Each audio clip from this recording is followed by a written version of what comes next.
I guess basically we decided pretty early on in our relationship, like basically like our fourth date, we were talking about if we wanted to have kids, what would we do? How would we do it? And stuff like that. So we kind of had this plan in our brains for the past 2 years of how we were going to have kids. And we're starting the process a little bit earlier than we expected, but basically we have to do each of us have to do IVF treatments, and then we get our eggs out, we fertilize them, and then they basically go in the freezer. So that's what we're doing right now. Jesse did his IVF. So we have his eggs, embryos fertilized in the freezer, ready to go. We're waiting to find out some genetic testing on them right now. So we don't know how many survived the genetic testing so far. So far we only have 3 left. So we're hoping that all three are good for genetic testing, and it's possible that none of them will survive. So it's possible that Jesse will have to do another round of IVF. So we're praying that that doesn't happen, because the IVF is kind of like extensive and long. And then I'm going to do the IVF treatments, I think, in November, but we're thinking maybe for the first baby, we'll just do artificial insemination, which would just require me taking some hormones, and then I ovulate naturally, and then they put the sperm up there, and then hopefully it takes, and then we get a baby sooner, and then I don't have to do the IVF treatment until the second baby or like the third baby.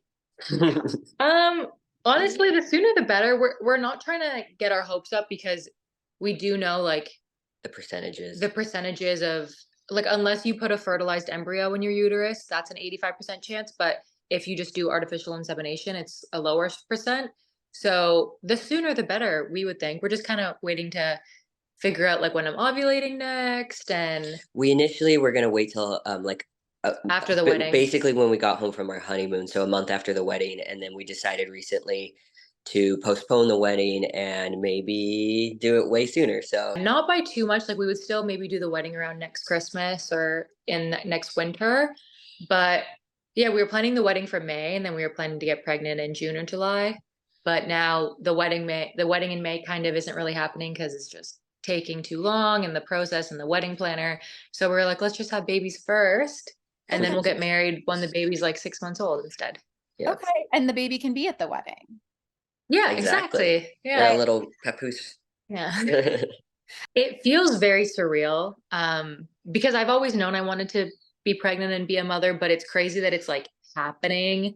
Like we're taking steps to make it happen soon.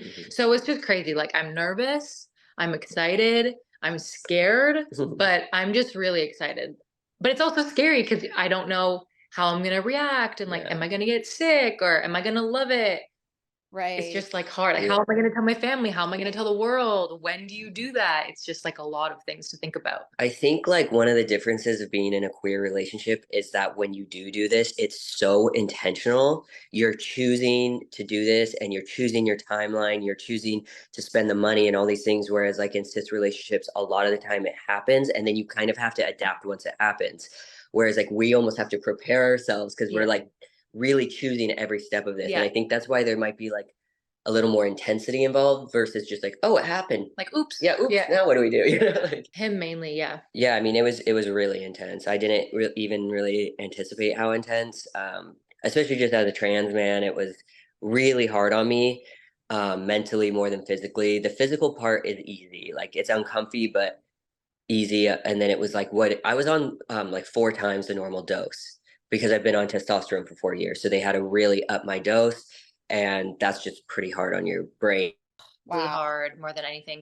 There's so much hormones flowing. So yeah, our doctor said normal, like a cis female is at like 100 to 200 something of estrogen, and I was at 2000, right? Yeah. So like 20 times the regular amount. Yeah. So it's a lot. We do have a date, but we're thinking.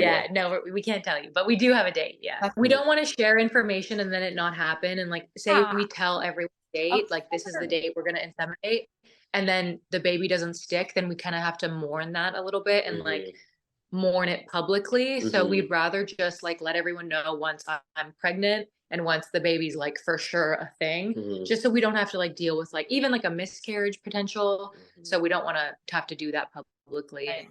Yeah.